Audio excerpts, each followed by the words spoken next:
Hello, everyone. Welcome to another edition of the SEANC View Podcast. I'm your host, Jonathan Owens. I have the usual crew in here, but we have a special guest.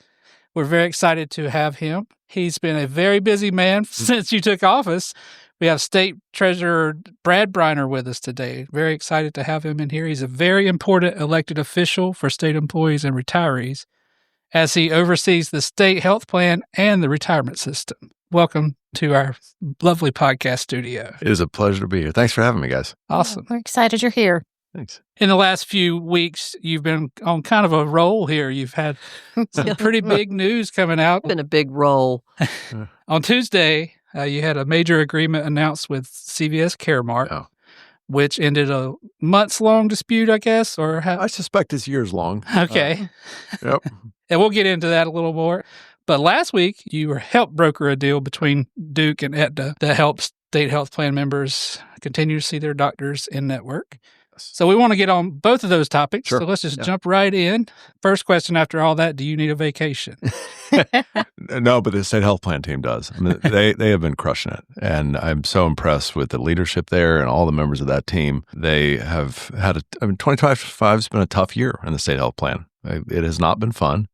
We needed to reorient that plan. And that's not fun for anyone. And they have been working their butts off to make it all happen. And so I'm just real proud of them, mostly over the last week here. You had a good team over there. We enjoy working with your team. Thank you. Yeah. You think back, it really has been a hectic year for them.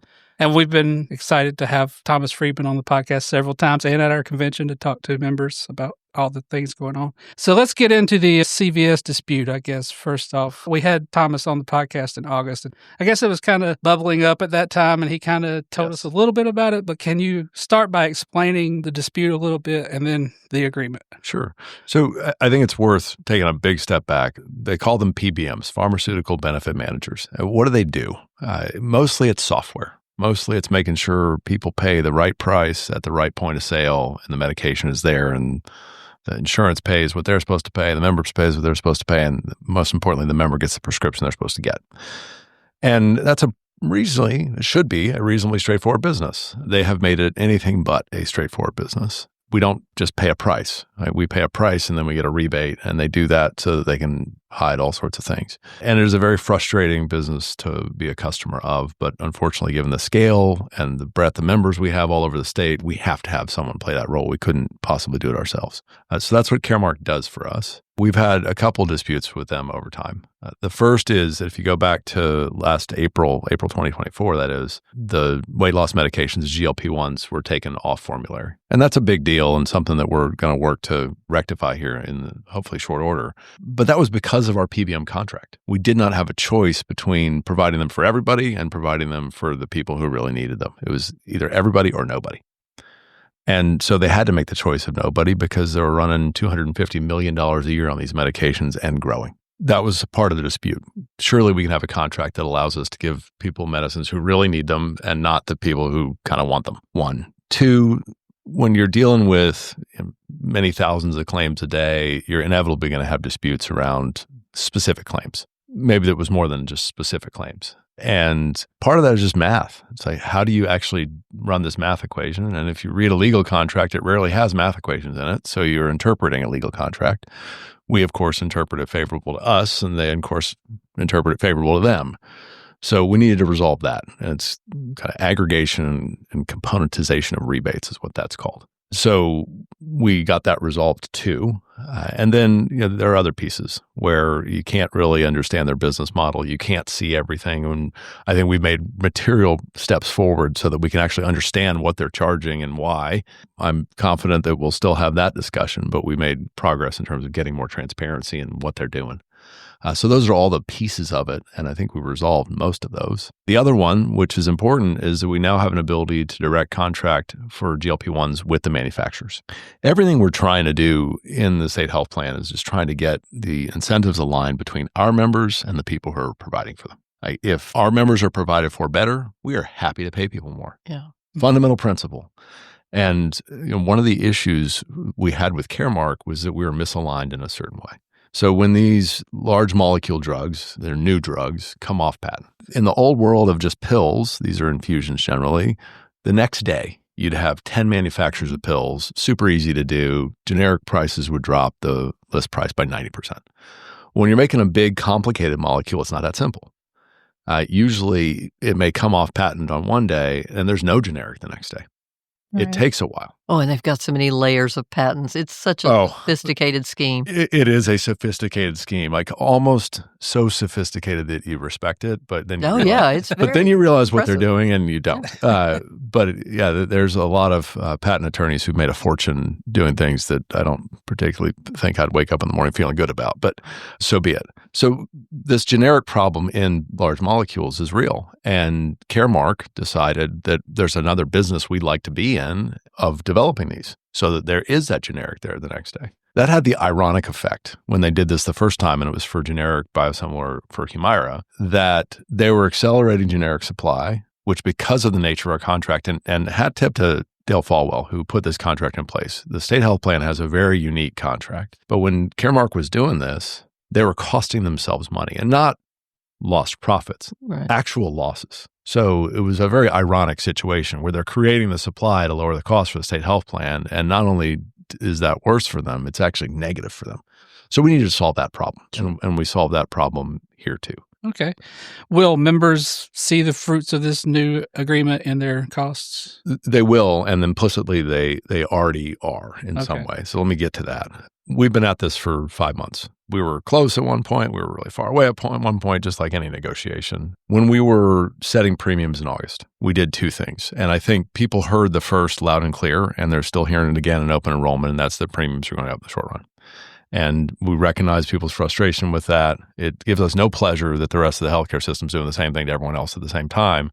But it is a fact of life that the healthcare industry is broken in many ways. But the second thing we said, which is important and is underpinned by this Caremark agreement, is that in the future, we would advocate for premium growth to be limited to wage growth as long as we possibly can. And under our financial expectations, that is as long as we can see. And I think that's an important promise that we made. And I think we can live up to it in part because of things like Caremark, where those hundreds of millions of dollars that we think we're going to gain through this contract underpin the ability to withstand if there's no wage growth. There might not be wage growth. There hasn't been. Yeah. There is no budget there. Right. But that way, what we're telling state employees is that as a percentage of your paycheck, this is not going to rise in the future. And there is no other industry in this country that can make that claim. And that's a valuable thing, I think, for state employees, and I hope that they receive it that way. But it's not something we've talked about a lot. Yeah. Now that we have the Caremark deal done, we could feel even better that we can keep that promise. That brings something to mind, though. Suzanne and I have been around here a while, and for most of our careers, there was no premium in the state health plan very intentionally because it's very hard to recruit and retain when you're paying less than private sector wages. Right. We still pay less than private sector wages by at least 14%. In some sectors, it's much more. But on average, about 14% less than private sector. But the benefits are eroding. There did start to be a premium, and then a few times it's increased. It was held for a while. Yeah. It is still our belief as an organization, which we've been very open with you about, that if we could have transparency in these contracts, you were just saying on CVS, even the plan didn't have what y'all thought was adequate transparency. Correct. Well, we as members get no transparency in it. And we still feel that being that North Carolina's number one costliest place in the country for healthcare, no doubt we're paying too much for the healthcare. No question. So just on behalf of our members, because I know they're going to tell me later after this podcast if I don't make this point again, we would argue premiums don't need to go up for them ever until we know what we're paying and we've brought it in line. Yeah. So we can see in aggregate what we're paying. And we see that by member, how much the state is contributing, how much members are contributing. So all of that is available. But I think what you're advocating for is very specific transparency at the procedure level. And so things like Lantern are going to allow us to get there. I think there are competitive issues where, Lantern is a great example of this. We want people to bid against each other. And they will do that as long as they don't have to show their bids to everybody else, which allows us to reduce costs dramatically. And so the tension for us is always going to be, or it should always be, between saving money and being perfectly transparent. One of the things that I think we have to figure out how we get to, and there's some service disruption issues, which is what you really want to worry about, is we should put a rule in place that says we are never paying anyone more than 300% of Medicare, no matter what. Yeah, that would be The service disruption issues in the rural areas become very real. Yes. And so that's what you have to solve before you can say that. Because if we're putting a facility out of business inadvertently, we need to not do that. We need to be very thoughtful about that and not advocating for any facility to close necessarily. Obviously, but we've got to create ongoing business models for these folks that are real and that provide access for all 100 counties, which is the other side of this challenge, right? They're using these procedures not because they're particularly profitable, and the rural hospitals are not. It's to subsidize everything else.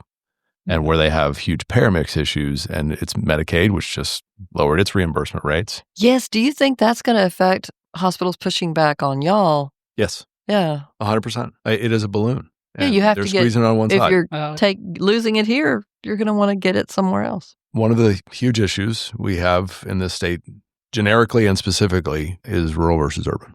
Mm-hmm. And that is very true in hospitals and health systems. We have a lot of rural hospitals that are struggling to get by, and Medicaid has been a lifeline for them. This Rural Healthcare Transformation Fund, the $50 billion that was in H.R. 1, should help fix some things, but it's not going to fix everything.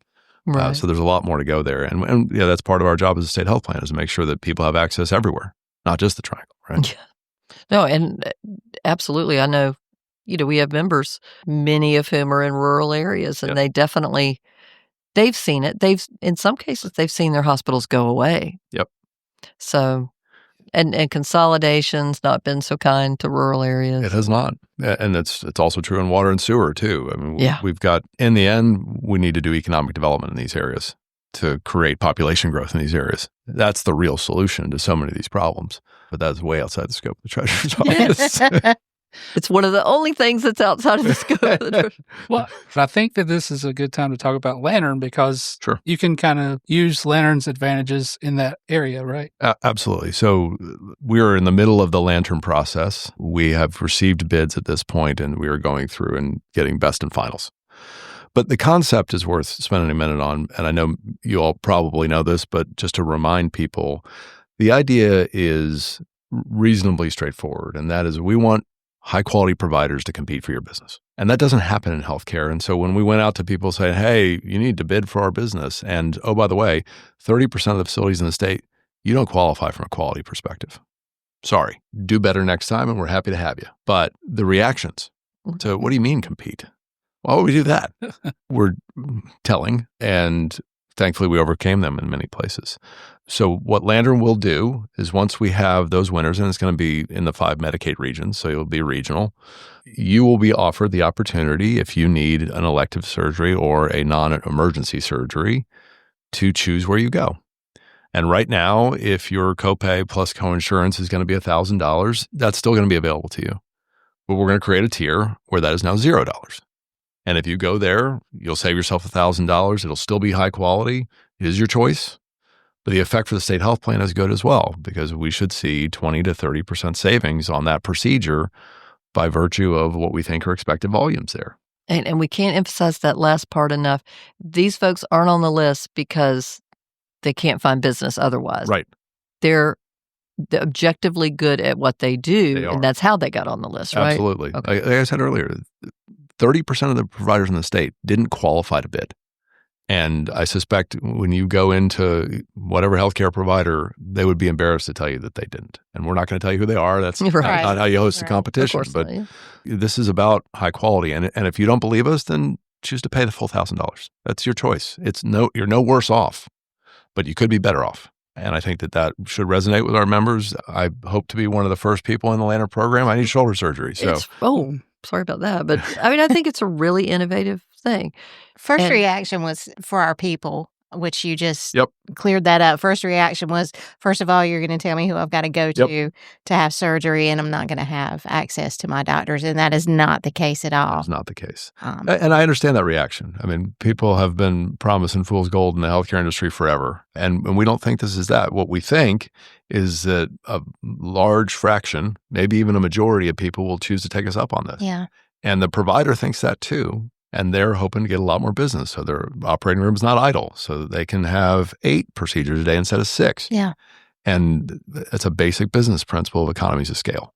That's how we all win here. And hopefully that will also create access points for off hours too, right?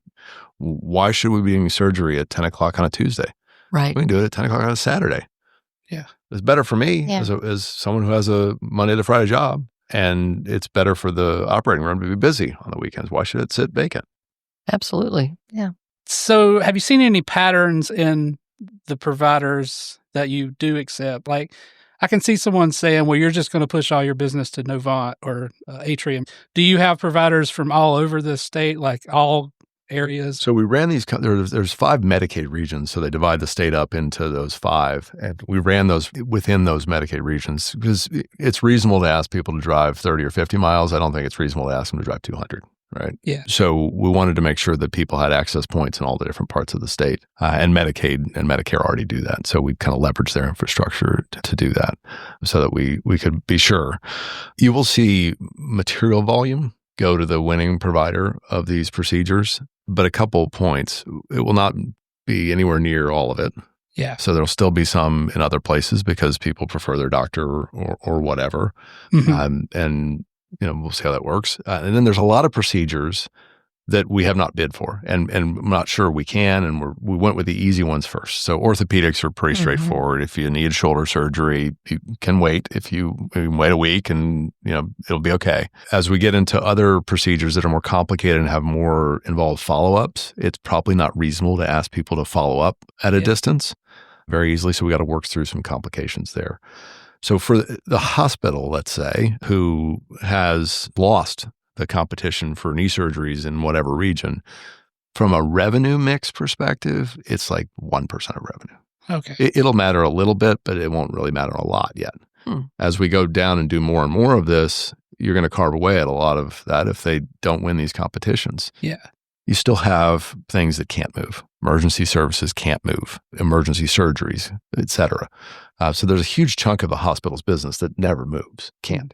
So I'm sorry, I didn't mean to single out Novant or Atrium. I mean, we've done You're that just trying to think of the big name. I get it. I did hear at the convention someone say that they just, they want me to go all the way to Charlotte to have a surgery. And those were just the ones in the area. But I guess that's something that you hear a lot.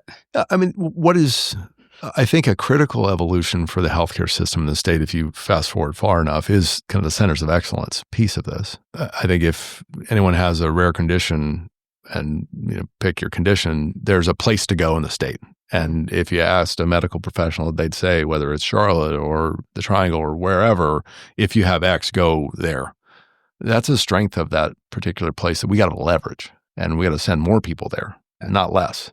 So I think as people experience the acute parts of the healthcare system, prepare to travel, but prepare for that to be really good for you.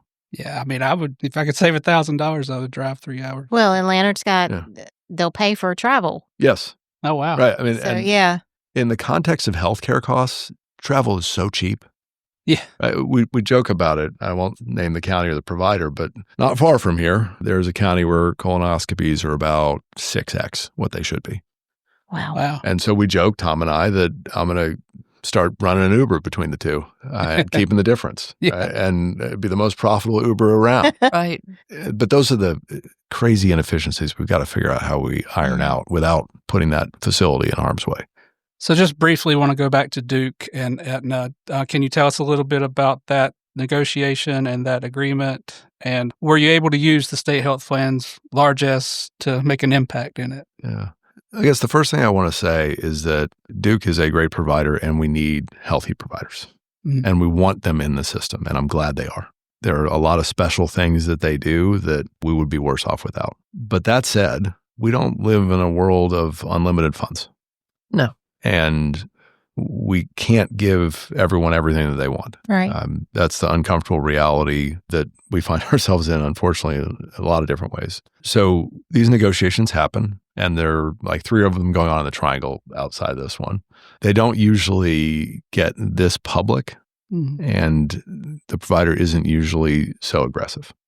That's what we reacted to more than anything, was not only reaching out to our members and sending them multiple letters to scare them, but a radio campaign, which was just not befitting of a high-quality provider like Duke. We've not seen that level before. Never. Not that, I mean, it could have happened, but we've never seen it. I don't remember one ever that was like that. And so what are you doing and to what end? And the lack of perspective on what the state health plan is going through and the sacrifices we've asked of our members, I guess, triggered us is the right way to say it. I loved it. You were you were a fighter out there. You kept your diplomat hat on to get it done, but I think it was appropriate when you went so far as to use the word greed, because it was a bad look for Duke when asked about their billions in reserves or actually that was in investments and then hundreds of millions in profit and I don't know what in reserves right now for Duke, but to say, well, we'd have to cut into that a little bit if we made less profit off of these state employees. That was, as I think I put on social media, the most tone-deaf thing I've seen in a really long time. And it's state employees needed to see their treasurer stand up for them, and you did. Well, and so we do want to thank you so much. But that is, unfortunately, something we encounter a lot. Right. Like, not even don't cut into our profits, but don't cut into our piles of extra money that we like. But we're cool with y'all not getting a raise. They don't say that out loud, but I mean... I don't even think they thank that artist, by the way. But you don't think they're cool with us not getting a raise? No, I don't think I think they are. That. No, I appreciate that. And while I'm happy to fight, what I'm actually here to do is win. Yeah. And sometimes that means we got to fight in public. But usually when you fight in public, it's hard to walk things back. Yeah. And so I have a lot of praise for Dr. Tom Owens at Duke, who helped them walk this back. Yeah. And he's the new leader there. Good. And it's important that we win. And I don't need to be out there fighting if I can't deliver. And so I'm happy that our team delivered. And we got a lot of happy people too. Good. Yeah. Happy they don't have to. It is also open enrollment right now. Yes. So I suspect we have a lot of unhappy people too. So hopefully we're doing right by them in other ways. Yeah. And I think a lot of what you've talked about with Lantern as a starting point to what seems to be an overall philosophy under your leadership at the health plan, which is, okay, we have to insert competition. It's very hard sometimes to force the competition. So we're going to think of innovative ways that bring people to the table willingly, both on the side of the providers and the participants in the health plan. Yes. So I think that's awesome. But I know you also wanted to make sure we talked about the breast MRIs, the special. Yeah. Is it an MRI? I thought it was a special. It is an MRI. Okay. Yep. So it is Breast Cancer Awareness Month. I'm wearing my pink tie. Yes. So I want to make sure that we acknowledge that because it's a big deal for a lot of people and it touches a lot of families throughout the state. It's roughly half of women have dense breasts, and traditional mammography doesn't really do anything other than suggest there might be a problem, which isn't overly helpful. This has been known for some time. And the next best thing to do is get an MRI, which help you identify whether there's cancer there. We've historically not been willing to pay for that. And most insurers don't pay for that, to be clear. This was raised as an issue during the campaign, and we did some homework. Like, let's look at this from the lens of just how many lives does it save? And how effective is it in doing so? And once you start to think about it in that term, rather than just an incremental MRI expense, it becomes pretty evident that I think you should cover this, not just for the member. That's, of course, the priority, but also as a matter of long-term finances. Right. It's, as we all know, so much better to prevent than to cure. Ounce of prevention, so to speak. And this is just one more example of that. So August 1st, we changed that, where it is now not only available, but free for our members who need it. And again, we'll hopefully changing lives one at a time, and also doing right by the state health plan's finances too. That's huge. That will literally save lives. That same advocate had reached out to us during that same period of time. And I think what you just said about most insurers don't cover it, I think you mean in North Carolina, right? Because I was shocked when she said, hey, there's so many states that require insurance companies to cover this. Right. And I thought, really? And looked it up. Yeah. And realized, I mean, I was completely ignorant to this issue. Same here. Until she called. Right. And then it seemed like a house on fire. Like, we've got to do something about this. So thank y'all so much for that. I do think that will save a lot of lives. It's very scary. It is. In addition to trying to make the state health plan solvent, we want to make it better. Yeah. Right? And prevention is a huge part of how you make it better. Yeah. Keeping people out of the healthcare system because they don't need it. is always the best answer if you can get there. And being proactive with testing, primary care check-ins, and other things like that is how we're going to do that. And it's a huge statement. If the health plan says, we want to have this covered, yes, you can drive the market potentially to where our state will look like those states that think this is very important. There's a huge signaling effect. And we're very aware of what the state health plan does for private insurance. Some people think that their plan just needs to be better than the state health plan. And state health plan's a pretty good plan, so that's a high standard. And so when we raise the bar, you do see that effect.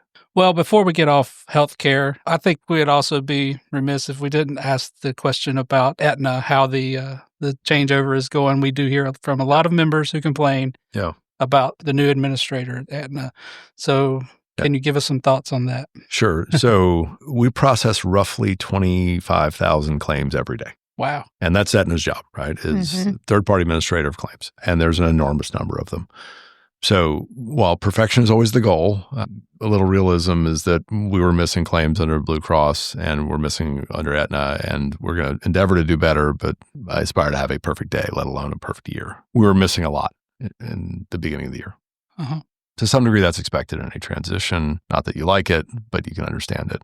We have gotten better. I'm not sure that we are to the point that we're better than Blue Cross was last December. Some of that is Aetna's still learning. You have an enormous number of potential claims in the healthcare system. There's the normal ones. You go to see your primary care for your annual physical. That's the most common claim, right? But then you have the very obscure claims that just happen once a year. And so it's only when we run into that claim, we process that claim, we hear from the member, do we actually know that it's different? The other piece of it is, and we're trying to iron these out wherever we find them, so people please make us aware, is what I'd call distinction without a different claims. Like, as an example, I went to the dermatologist the other day, and they charged me an $80 copay, which I was confused by because it's supposed to be $25. And I paid it. And then I got a check, which had my own signature on it. It was kind of cool, for $55 the next week. And so that's $25. That's one way to get to $25, is charge me $80 and refund me $55. But people don't appreciate that. Mm-hmm. And so we're working through some of those more customer service pieces of it too. That is not suggesting that the customer service piece is all that we've got going on here. But we're getting there. They have been a good partner. We have work to do. We know it. Well, I think a lot of the time, we've talked about this, Aetna gets blamed, or you get blamed, right? When, at least on our social media pages, because people are so confused and they're not sure who to be mad at about the cost of their health care. And so even we get blamed. Oh, goodness, yes. So, but there's a lot of people that think, well, it's because we switched over from Blue Cross to Aetna. And yet I noticed on LinkedIn, which I've had to pay more attention to because that's where all the healthcare people are. Yes. They're in a different place than some of the other folks. But that's fascinating. Somebody piped up just yesterday, a physician that said, we're in South Carolina, we've got Blue Cross, same thing. And these are physicians complaining that physicians are not getting treated as well as hospitals, right? Which is, that's another concerning thing because our members care very much about their doctors. They want to make sure doctors and nurses, workers like they are not the ones who are, if we're going to overpay for something, we want the workers to benefit from that. And not just the top levels of admin and the opulent facilities and things like that. They're not all opulent. No, but there are some that are, and absolutely that makes no sense. Right? You know what I mean? I agree with you. We really do have a dichotomy in the state, though, between rural and urban in this regard. And as we talk about fighting the hospitals, quote unquote, those are very different things. Well, yeah, but the governance of groups that fight for them are kind of led by the big guys. Yeah, that's fair. So that's who we have to kind of focus on. But again, I think Aetna and the Treasurer's office itself are getting a lot of guff where people really aren't sure where to put this frustration. And one of the big goals that we have for the state health plan over time, and I think we're going to make some progress on this in Q1 of 2026, is making healthcare easier for people. Mm-hmm. Yeah. I mean, it's kind of a basic concept that we've lost the thread on. We need to help people navigate. It's this, good luck, figure it out on your own. And maybe for some people that might work. But for most people, we're busy. We got other things in our life we'd rather deal with than scheduling appointments or reminding ourselves to do X, Y, or Z. We need to be in the business of calling our members, not having them call us. And what does that mean? That's fundamental. It sounds simple, but reaching out to you to help you with, hey, we notice you haven't had a physical this year. Is like, can we help you find a doctor to do that? How's your schedule? We need to be in that business because, again, it goes back to prevention versus cure. If we can keep our members healthy through basic steps, that is great for them. Yeah. And that is great for everyone as a result. And that is, you have a great team. We do. Over there. We get lots of questions when folks are having those issues with the claims. And while I don't have access to their information, obviously, you guys are very quick to respond. And your folks, all I have to do is send the information over for this, for said plan member, and they do reach out. So, yeah, guys, don't hesitate to reach out to us. We might not know the answer, but we know somebody. And in turn, I know some people. Yeah. So, no, we're happy to help. That's what we're here to do. And we won't know unless you reach out. Right. So moving to the retirement system from health Sure. care, obviously that's a big concern for our members. And obviously the first thing on their minds is the cost of living adjustments that they're not seeing for the last, 10, 12 years, really. Long time. You were quoted this week in the NC Newsline saying that some of the changes that you've made and the investment authority that has been created may bring gains enough for a COLA in future years. Can you tell us a little bit about those changes? Sure. So there's always a little bit of luck in everything. So let me just acknowledge that up front, right? We've had a bull market this year. I think it helps to be an investor, but it also helps to understand where the Trump administration is coming from. And April, with Tariff Liberation Day and a massive stock market sell-off, if you find yourself just ideologically opposed to him and everything he does, I think you would have decided to sell your whole portfolio and say the world's ending. And it turns out that would have been the wrong instinct. So we've had a little bit of luck, a little bit of politics, honestly, but a lot of just basic finance that has gone into what's happened this year. We were sitting in a portfolio that had kind of roughly 48% in equities and 52% in bonds. And what you see in most other state pensions in this country, it's 70% stocks, 30% bonds. We're a fiscally conservative state. We're better managed financially than most. And so we don't need to be as aggressive as most people, but that difference in risk was too much.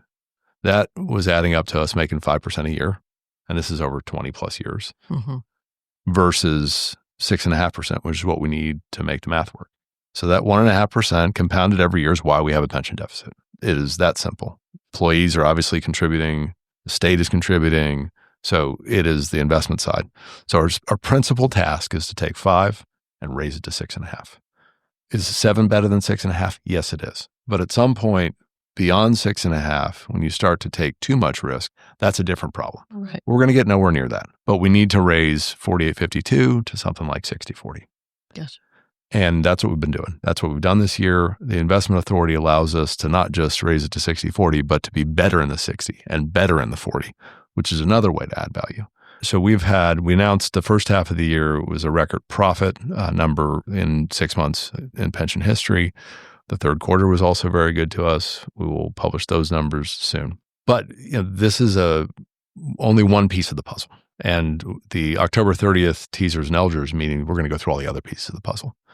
It's called an experience review. It is described to me as actuarial Christmas. So don't let that deter you from coming. Oh, that sounds so fun. Right. Yeah. It's almost as good as a state fair.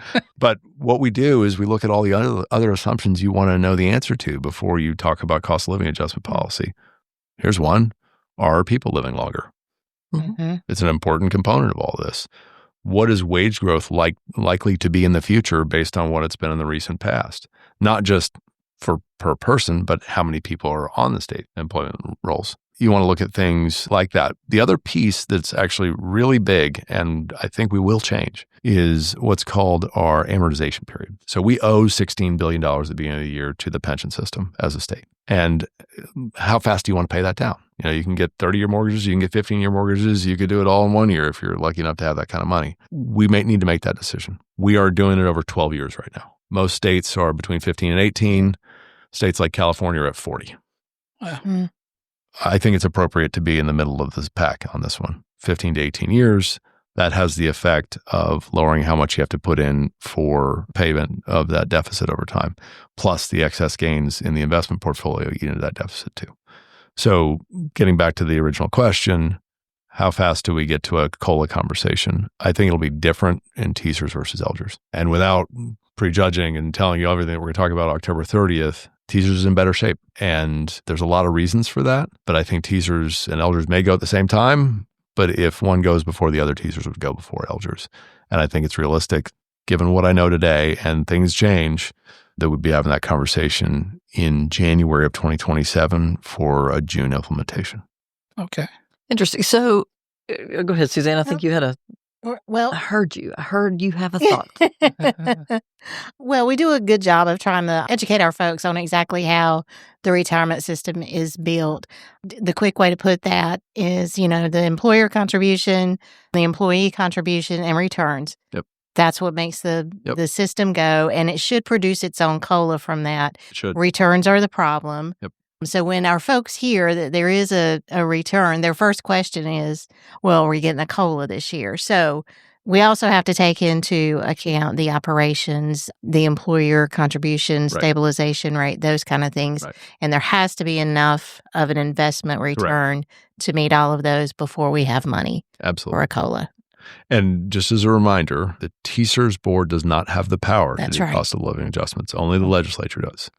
The local government board does have that power. And so they are different in that regard. And we vote on these things usually in January. So that's when you'd be teeing up to that conversation. But yeah, that's an issue because it's a ton of money. Yes. For a COLA. So that's going to the legislature and asking them to fully fund a COLA is asking for. You multiply it by what, 10? 12? Yeah. No, 12. Yeah. You're right, 12. So, just an enormous amount of money. Whereas if we have returns that meet goals, we won't have to do that. And here's where it's really confusing because we've lived through multiple treasurers and a lot of people out there have said, it's Falwell, he wasn't aggressive enough, so we don't have the returns. Yeah.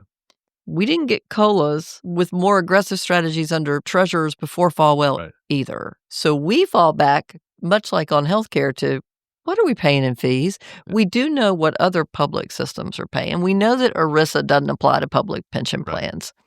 We know that if we all went out and got a 401k somewhere, we would get documents. We would get official documents. We would get prospectus. We would know what the agreement was. Employees are putting 6% in a month to something they can't see anything about. They're making an investment and they're unable to see what the terms of that investment are. So I know where you're coming from. Yeah, I mean, like you could make a 10% return on something, but if your fees take 4% out of it. Right. Was it so good? 70+% of our assets have no fee. Right. And one thing Treasurer Falwell does a great job of is building our internal capabilities. So we used to have external people help us with our equity portfolio, as an example. And the vast majority of that now is run through our own trading desk at no fee. We do pay our people something, but you can see that that's publicly available. So the vast majority of our assets actually have no fee. As we go forward, what I hope to do is bring more assets in-house from an in-house management perspective. There will be more cost in-house as a result of that, but we will reduce costs external so much more than that it'll be a good trade. That's great news. That said, we're still going to have areas where we can't do it in-house. Yeah. And we will pay people fees, and they, on a dollars basis, they might offend you. But on a net dollars back to us, after we pay those fees, you will like the results. So, I guess fees are part of the equation, and they are an important part of the equation. Someone asked me the difference the other day between Treasurer Falwell and my belief about paying fees, and my answer is I think 80% of the investment management industry doesn't earn its fees. Dale thinks it's 100 though. And that's the difference, right? And so we're going to make exceptions, find people who we think are excellent at what they do, and we're going to bake a fee expectation into what we expect out of them. And net of that, we need to be better off. Well, and this is where your background is such a bonus because what we're hearing from our counterparts around the country is often the folks running the plan honestly may not even know what they're paying. And it's a particular problem in public pensions. But you would probably be able to catch those things and know how to surround yourself with people that would catch those things. Yes. But see, it's a huge game of trust for the employees to hope they've got one of those plans because there are plans out there where they have just been robbed. Absolutely. And they've ended up all of a sudden 28% funded and nobody knew why. If you're down that low, I bet you know why.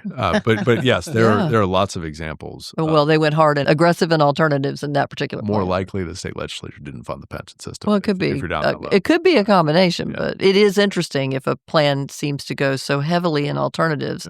So it's a big swing, right? You either make a home run or... So I think the cause and effect are, in my view, backwards there, where people who find themselves with a legislature who's not willing to fund the pension system, and we've had a bipartisan tradition in the state that has been fantastic for a long time, so we're blessed in that way.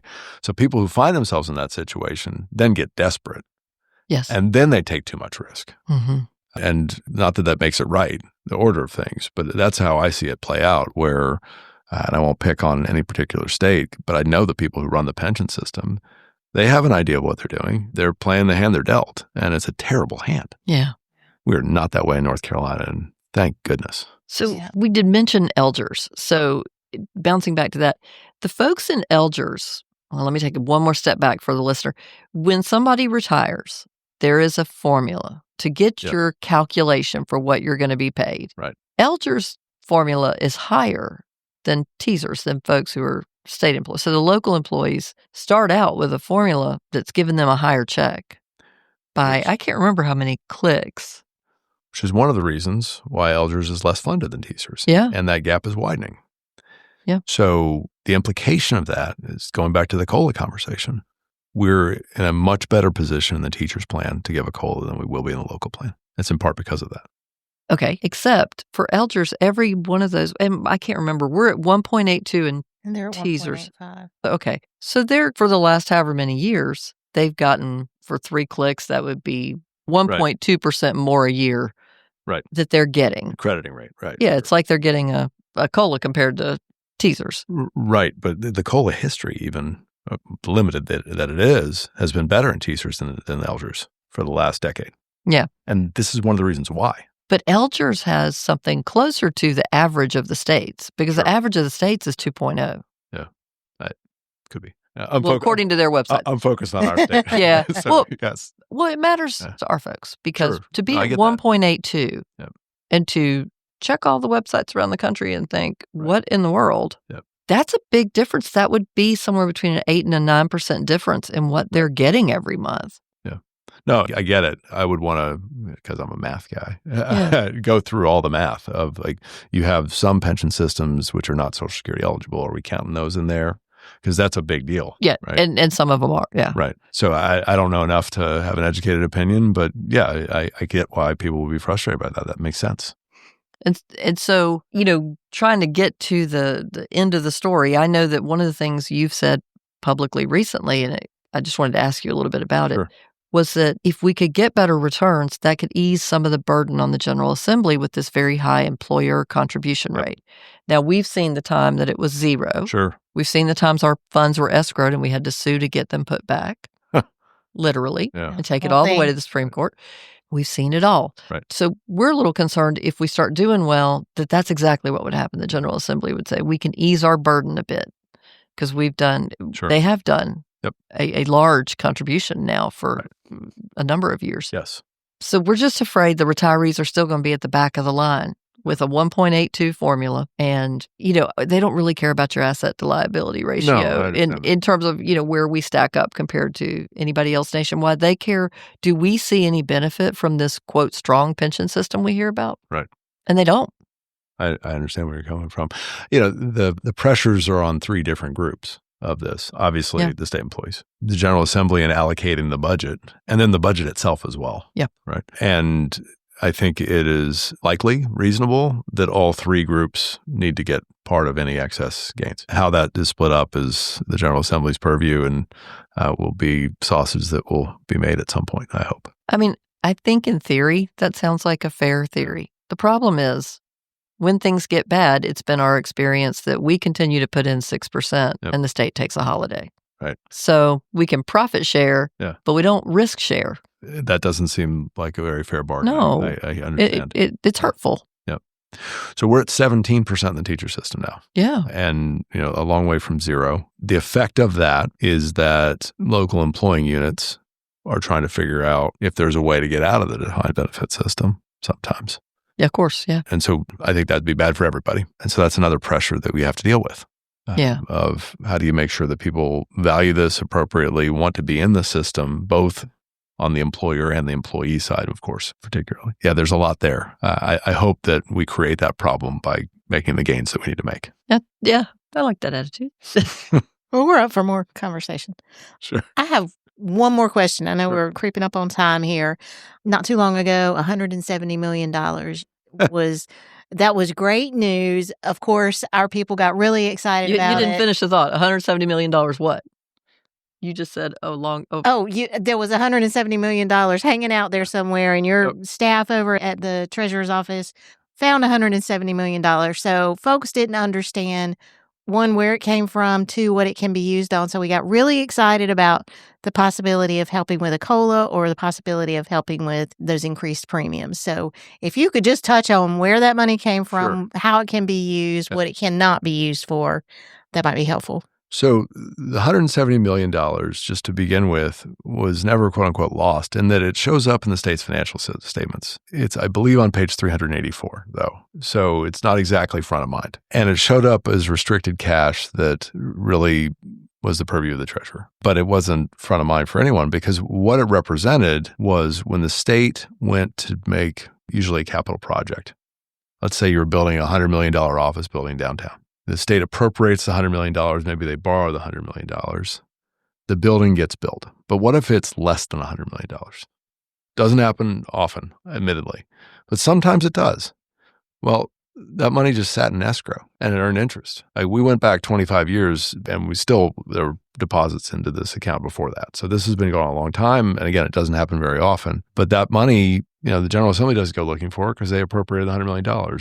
Whoever's the beneficiary of the building doesn't go looking for it because they didn't need to ask for it anymore. And so it just sat idle, earning cash returns. We can do better than cash. We should use this for something productive. So there's only two ways you could use those monies by law. One, you could either reduce the state's debt, or two, the General Assembly could reappropriate them. So we made the General Assembly aware of these proceeds, and given the state of budget talks, they haven't appropriated a whole lot of things, so they didn't choose to appropriate this. So we're going down the other road now, and that's reducing state debt. So we're doing a massive bond refunding plus bond tender this month. Effectively, by the end of all this, we'll have saved the state another $50 to $75 million on top of what we found and reduced state debt, which will allow General Assembly, the voters, to think creatively next time with another couple $100 million about what they want to spend it on. So that's where we are in the process. It gets really deep in the state's financial statements and a little complicated, but in the end, just to put some context on it, this is like opening your kitchen junk drawer and finding $300. Like relative to an average salary in the state, that's about the amount of money. Big deal. It is a big deal. And, maybe a commentary on the state of the world we live in. We got press inquiries around this. And the first question from all of them was, whose fault is this? Yeah. Man, if I find $300 in my junk drawer, I'm just going to celebrate. That's the first thing I'm going to do. And so that's where we wanted to be on this. I'm never going to answer that question because it's just good news for the state and we can do something better with it. Thank you for that. Sure. Do you have anything else you want to talk about? It's open enrollment, and everyone needs to be aware of that. It's important that you update those elections. It's important that you update your beneficiaries. There are a lot of things that cross my desk, but one of the saddest ones that we get is when, God forbid, something happens and people have not updated their beneficiaries, and then something happens that they definitely really wouldn't have wanted to happen with their estate. So as you're doing open enrollment, as you're making your elections on healthcare, update your beneficiaries so that your loved ones are planned for, because that is something that we don't want to have to deal with after the fact. But I don't want to leave it there. Things are going well in the state and going well at the treasurer's office. Please reach out to us if we can do anything better. There's been exactly one perfect person to walk this earth, and it's none of us. So we take criticism, particularly constructive, and we'll look for you guys to tell us how we can do our jobs better.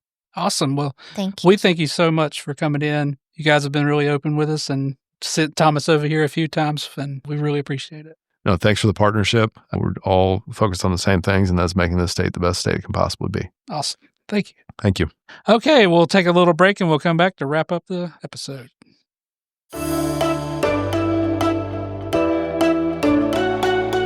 All right. Well, that was a great interview with Treasurer Briner. I think it was his first time appearance on the podcast. Yeah. First of many, hopefully. It was a very informative. Very informative. It was cool to have him. I really enjoy talking to him. Yeah, he really knows his stuff, right? He absolutely. He does, and he's not afraid to break it down where we all can digest it and make sense of it.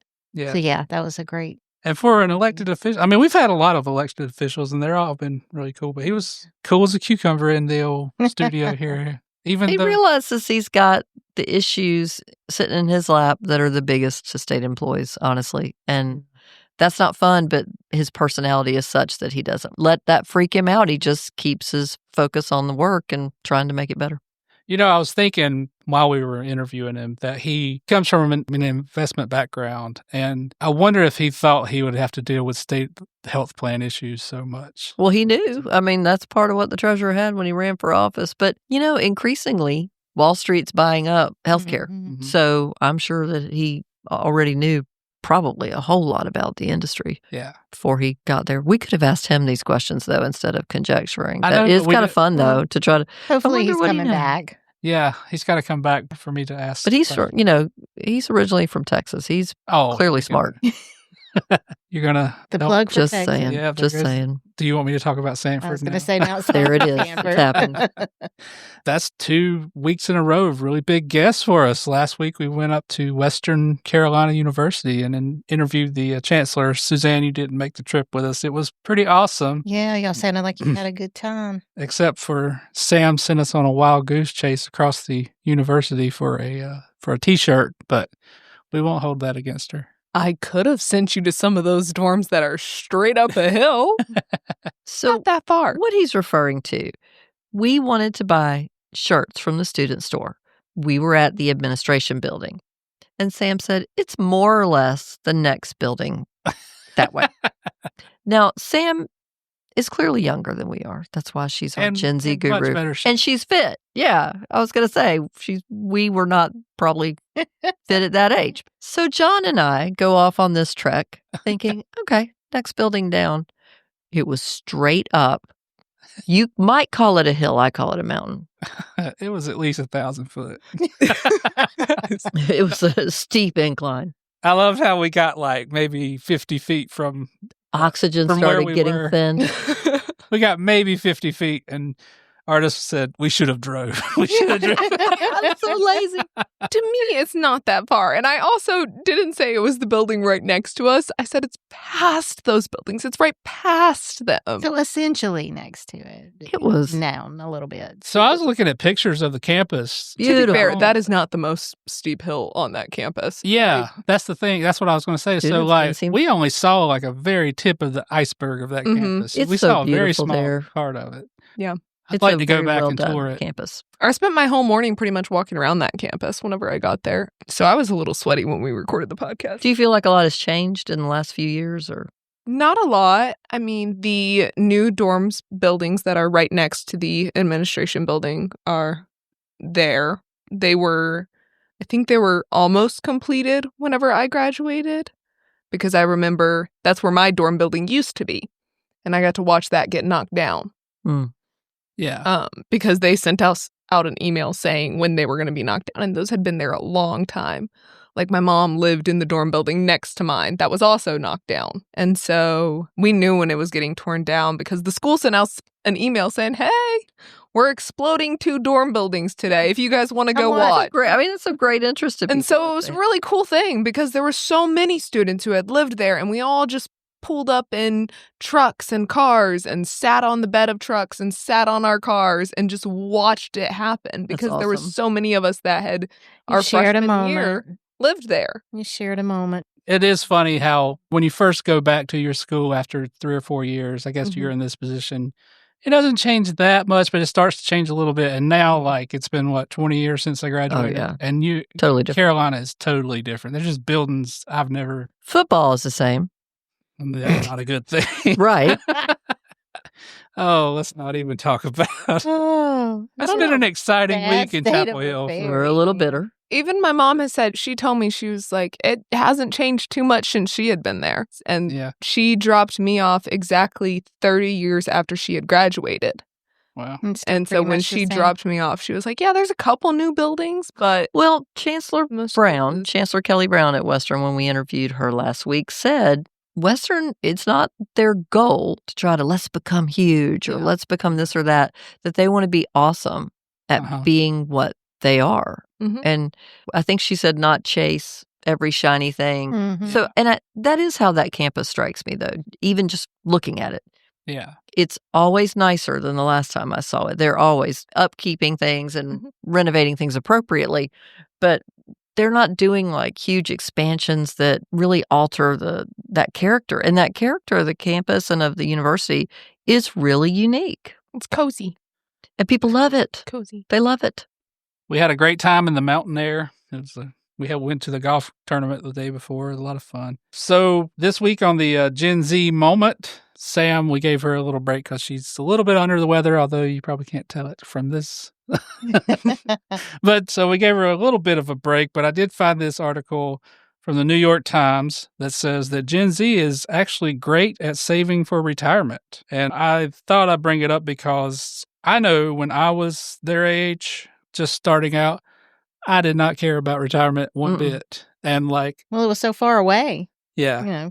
This says that 20% of Gen Zers are already saving for retirement, and they're contributing to 401k plans at higher rates than their predecessors. Well, good. Go Gen Z. That's excellent. It also says that they do a lot of almost like micro investing, I guess is what they call it, through like Robinhood and things like that. Oh, yeah. And I guess I don't know if you really count that as retirement savings because you almost like speculation. It's almost, you can access those funds. I don't know. But they do cite that as well. Do you find that you are thinking about retirement more? Yes. Sam? Really? Well, a lot of my generation has the fear that we're not going to be able to retire ever. So I think that's where the earlier investments come in. I'm on the fence about Robinhood. I did a lot of research on that when I was in college in a marketing course. We had to write a paper about it, whether it was good or bad. And so I'm still not sure about that, even after that research. Mixed feelings. So, yeah. I think that kind of ties in with our discussion with Treasurer Briner, too, that, obviously the retirement plan, and he was talking about individual investors and things. I don't know. Well, I mean, I think it matters in terms of, and we're going to be talking to OSHR Director Stacey Meyer soon, but I think all of this matters in terms of what state employment has to offer or public employment has to offer to young people. What used to be a draw for young people who were more risk averse, wanted something more stable, was public service because you had good benefits. You wouldn't get rich on your salary, but you would be okay. And you would have a good retirement plan and a good health plan. And so we did express in our interview with Treasurer Briner that we've seen those things kind of diminished a bit, the retirement plan and the state health plan in more recent years, but the salaries didn't change to be what the private sector salaries are. So that's kind of an ongoing problem that we're going to have to face. The chickens are coming home to roost. Indeed. Yeah. I've started using this thing called Acorns. I don't know if you've heard of that. It kind of takes like really small parts of anytime you buy something, it'll take like 2 cents out and invest it. I don't know. I haven't seen huge returns or anything on it, but not on 2 cents. But I guess that's maybe one thing that Gen Z is using as well. We should have what are we? Gen X or Gen? I mean, you're a millennial. Suzanne and I are X, but you'd have to be a millennial. Okay. On the older end. Yeah. Yeah. You were the first 81. Year of millennials. Okay. That's what I think we've talked about this before. Yeah. So before we move on from Gen Z, we got to talk about the big news from the week. What? Taylor Swift's new album came out. And what are your initial reactions, Sam? I love it. I stayed up till 2:00 in the morning. I listened to it twice through the night that it came out. Oh. I have a bad habit of just staying up really, really late when an album releases. It's so good. It's so good. But has been some backlash to it, right? There's some people who don't like it. They think it's not lyrically deep enough after she just released something like The Tortured Poets Department, which I think is kind of reflective of her life. She's happy and just living life joyfully. Let her live life joyfully and create nothing happy, will fun mess pop with music. a songwriter like happiness. Yeah. Healthy amount you're happy, of you're snark boring, in right? it. And I am always here for snark. So there's plenty of snark. Yeah, I love it. I like Spicy Taylor. Yeah. Spicy Taylor. my reactions, I've had to listen to it several times. I've not been as excited about it. I mean, my wife and my daughter are very excited about it. My wife is really in love with it this time, but she's not that huge of a fan. I think maybe it's like geared towards an older person than the younger folks this time. But I don't know. I've liked some of the songs. There's a lot of samples on it, though. And I guess she's recognized that. I mean, in her album, she's said this song is from an interpolation of the Jackson 5 or whatever. But you can really pick out a lot of the samples. And I'm kind of on the fence on whether she maybe used AI a lot to produce this album or not. What do you think, Sam? No. This is just how Max Martin and can't think of his other name. This is how the albums that she produces with those two that she produced it with come out. Reputation, 1989, they're very poppy albums. And that's just the way that those producers work. It's not like Jack Antonoff. He's much more mellow. I mean, clearly it's not. Oh, yeah. Jack Antonoff is a huge producer as well. He helped her produce a lot on the Tortured Poets department. He also has been producing a lot with Sabrina Carpenter. He produces a lot with huge names. I do like the Opalite song, and I do like The Life of the Showgirl with Sabrina Carpenter. The rest, I mean, they're all right. I like Canceled. I like My Friends Canceled. I like Actually Romantic and Opalite. Those are my two favorites. What about you, artist? I don't know any of which you speak, but I have great respect for her talent for sure. Look, I've been worried about Dolly all week, okay? Amen. I know, and then she came out and was like, I'm okay. Yeah. Did you see the video? Yeah, I'm still worried. Oh, really? Yeah, something's wonky there. Love Dolly Parton. You think she's got some ailment? I mean, I don't know what's going on, but something's off, and I don't want to put that out. Yeah, I don't want to put that in the universe. But Dolly and Willie speaking are of holding the world together. So really amazing songwriters. You know, they're both in that category. Yeah. What is Willie now? Like 90-something? 170. He's going to be fine. He and Keith Richards will be here when everyone else is gone. 92. 92. Bill Daniels is 98. Who's that? Did you never watch Boy Meets World? Oh, that guy. Mr. Feeney. Yeah, okay. He's going to be on Dancing with the Stars next week. At 98? Danielle Fishel, who played Topanga, is on Dancing with the Stars, and that is who she is bringing out for dedication night, is Bill Daniels, and I'm so excited God, for I'm that. old. I need to go get Botox like today. So just for our listeners, you know, this is the portion of the podcast that you can turn off if you don't want to hear all this. But you know what? I like to listen to it because I want to try to stay young.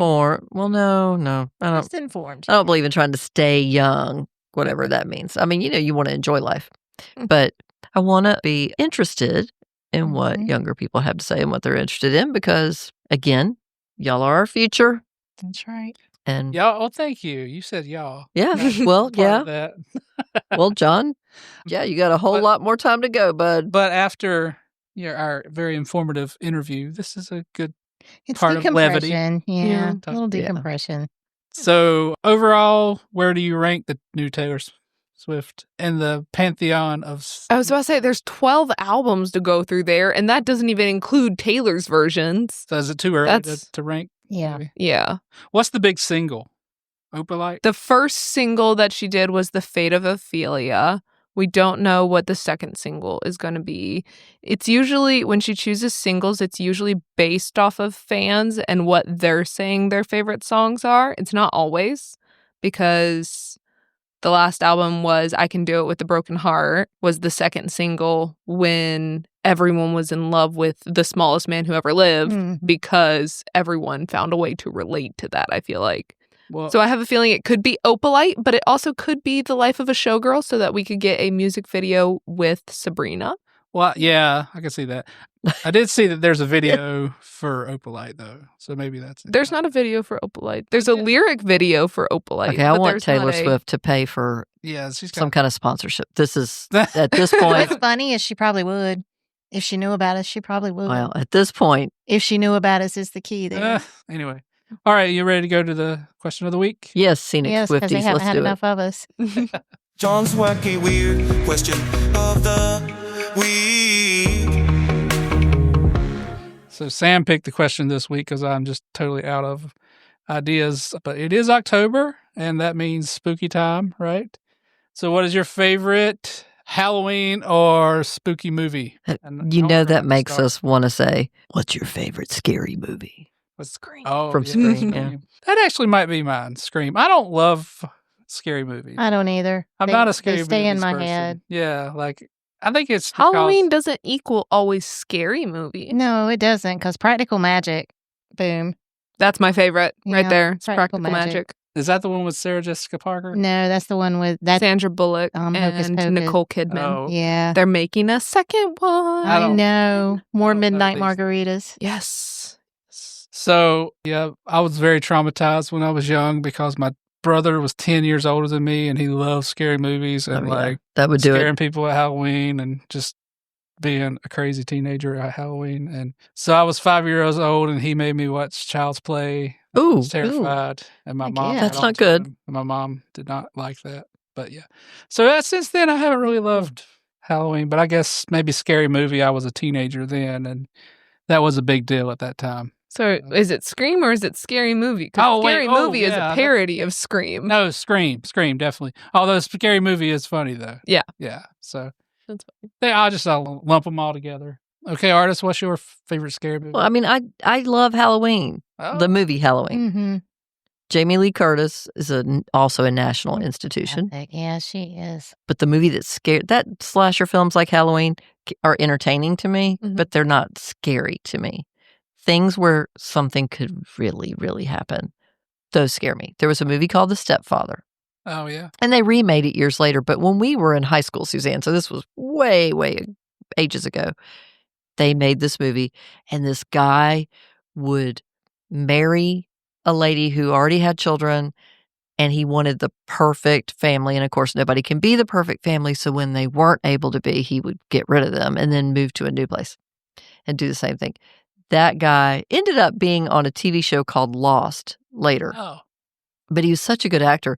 And he scared me to death because he was the character looked so unassuming and friendly. And, it just made you look at everybody different after that. But it was a truly scary movie to me. I think that my generation had a film similar to that with Blair Witch Project. Oh, yeah. And everyone thought it was real at the beginning. Like, we went and saw it like the weekend it came out, and everybody's like, oh my God, it was real. Like, it really happened. It was freaky. And then like a week later, you hear that it was not real. But I'll watch any of those. See, the things that scare me are very different. Like, I will watch any scary movie, Blair Witch Project, all of those things. A movie that I remember from really, really young, I was maybe 7 or 8. I had nightmares for 2 weeks afterwards. And I didn't even watch the whole thing because I told my parents I'm going to bed before it had even finished. The Bucket List. What? I haven't seen that. Yeah. Scary? For 7, 8-year-old Sammy that's thinking about dying and having a bucket list and having to check things off. Overthought this. Yeah. So realistic things is what terrified me because I started to dread the future and started thinking about those things. I have a lot of anxiety and always have since I was really little. So we're working things out on this podcast. We are. Yeah. Good therapy day. I got to look up the bucket list. Okay, then if you want to see something happy and not a horror movie, Halloween Baking Championship. Ooh, yes. Love it. That's always fun. Are you talking about the Morgan Freeman, Jack Nicholson movie? Mm-hmm. Oh, I love that movie. Mm-hmm. Yeah, that scared me as a child. Okay. That scared me as a child. It's a buddy comedy. It was not a comedy for me. Yeah. All right, we'll have to delve deeper into that once we're off air. Unless I'm accidentally combining movies, because there were multiple movies that my parents would watch and they'd be like, it's a hopeful story. And I'm like, no, people are dying. Oh, so you were, as a kid, you were just obsessed with the death part. Oh, yeah. My mom, she worked in the ICU and I would have to sit there and say happy birthday to someone in this world and cover my ears anytime she came home with like a sad story. Oh. I would just be like, la, la, la, la, la, la, la, happy birthday to someone in this world. La, la, la, la, la. Stop talking about it, please. Oh. Well, that's a good way to end the podcast. Well, Suzanne, happy birthday to someone in this world. I actually like it. Oh, yeah. Hey, I still say it to this day. It's somebody's birthday. What is today? The 9th. So if October 9th's your birthday, happy birthday. Happy birthday. My daughter's birthday is the 11th, October 11th. This is our most ADHD episode. We are all over the place. Her birthday is 10, 11, 12. Oh, that's cool. That was fun. All right. Have a great week, everyone. Bye.